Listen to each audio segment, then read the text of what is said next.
Stanley had never seen the office this brightly lit.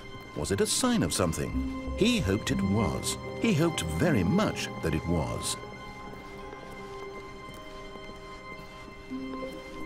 When Stanley came to a set of 2 open doors, he entered the door on his left.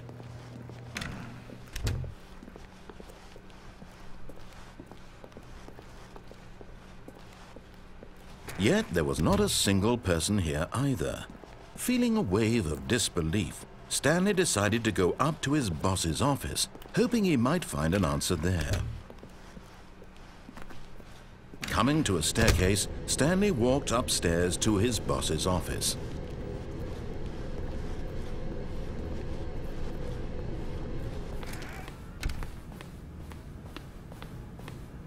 The moment he entered his manager's office, Stanley froze in his tracks.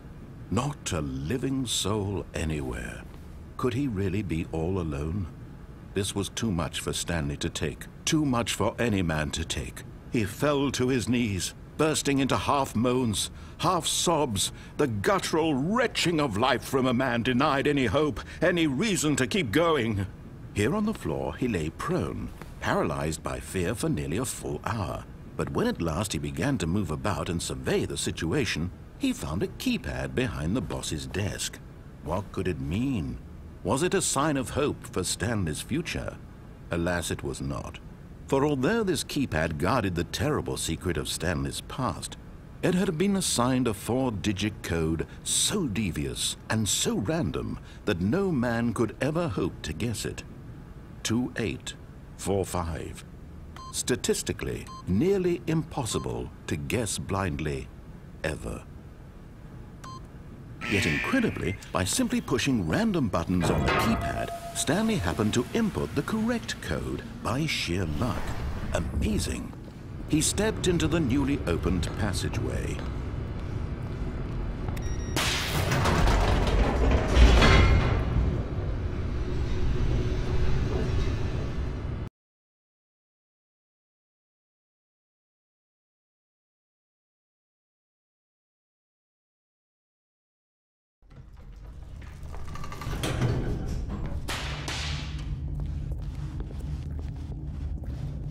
Stanley walked straight ahead through the large door that read Mind Control Facility.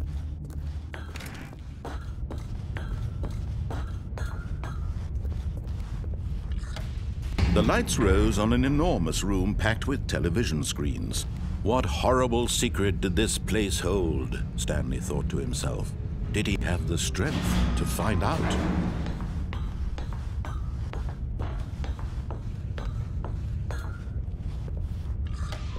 Now the monitors jumped to life, their true nature revealed. Each bore the number of an employee in the building, Stanley's co-workers. The lives of so many individuals reduced to images on a screen, and Stanley, one of them, eternally monitored in this place where freedom meant nothing.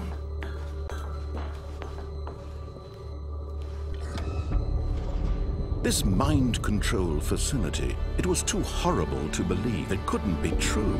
Had Stanley really been under someone's control all this time? Was this the only reason he was happy with his boring job? That his emotions had been manipulated to accept it blindly? No, he refused to believe it. He couldn't accept it. His own life in someone else's control? Never! It was unthinkable, wasn't it? Was it even possible?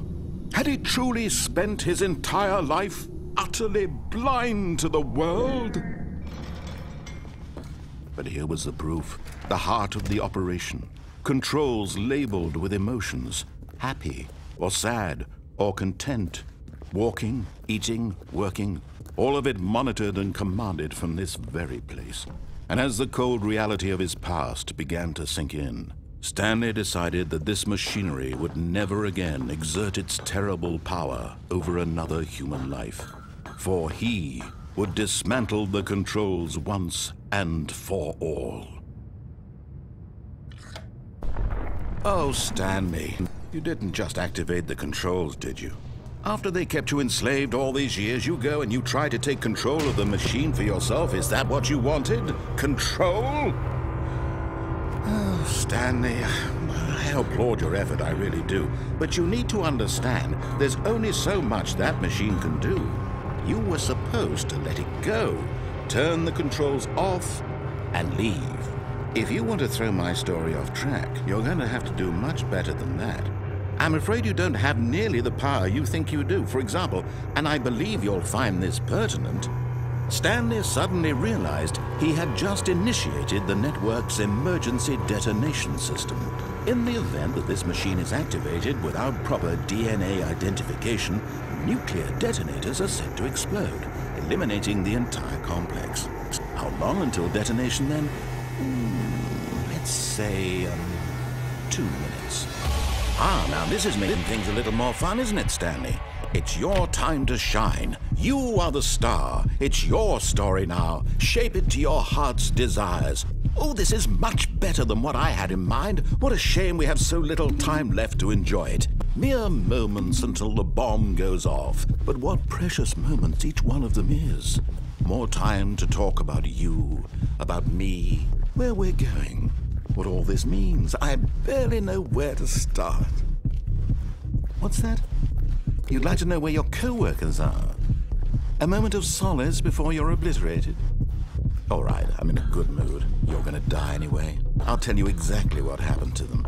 I erased them. I turned off the machine. I set you free.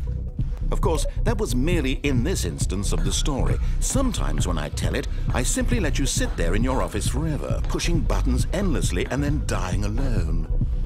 Other times, I let the office sink into the ground, swallowing everyone inside, or I let it burn to a crisp. I have to say this, though, this version of events has been rather amusing. Watching you try to make sense of everything and take back the control wrested away from you, it's quite rich. I almost hate to see it go. But I'm sure whatever I come up with on the next go-around will be even better. My goodness, only 34 seconds left. But I'm enjoying this so much. You know what? To hell with it. I'm going to put some extra time on the clock, why not? These are precious additional seconds, Stanley. Time doesn't grow on trees. Oh dear me, what's the matter, Stanley? Is it that you have no idea where you're going or what you're supposed to be doing right now? Or did you just assume when you saw that timer that something in this room was capable of turning it off? I mean, look at you. Running from button to button, screen to screen, clicking on every little thing in this room. These numbered buttons, no, these colored ones. Or maybe this big red button, or this door. Everything, anything, something here will save me. Why would you think that, Stanley? That this video game can be beaten? Won? Solved? Do you have any idea what your purpose in this place is? Stanley, you're in for quite a disappointment. But here's a spoiler for you. That timer isn't a catalyst to keep the action moving along. It's just seconds ticking away to your death. You're only still playing instead of watching a cutscene because I want to watch you for every moment that you're powerless. To see you made humble. This is not a challenge. It's a tragedy. You wanted to control this world, that's fine. But I'm going to destroy it first, so you can't. Take a look at the clock, Stanley. That's 30 seconds you have left to struggle. 30 seconds until a big boom and then nothing. No ending here, just you being blown to pieces. Will you cling desperately to your frail life, or will you let it go peacefully? Another choice. Make it count, or don't. It's all the same to me, all a part of the joke. And believe me, I will be laughing at every second of your inevitable life from the moment we fade in until the moment I say happily ever after.